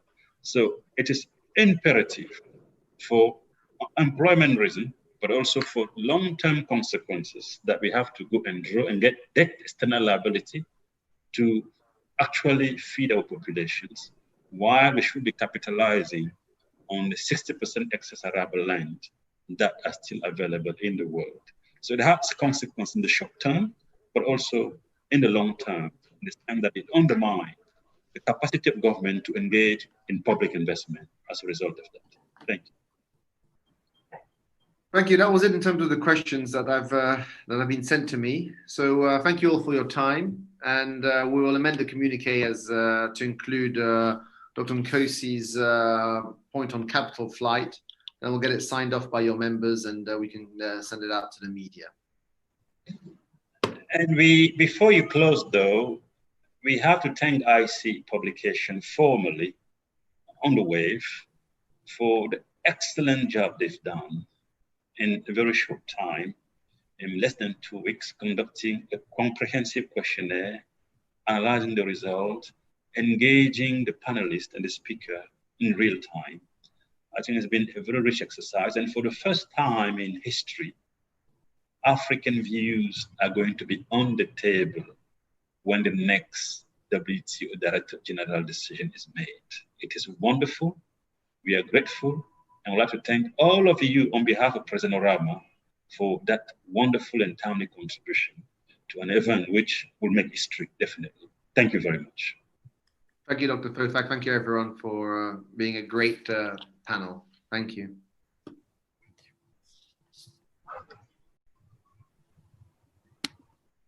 Good afternoon.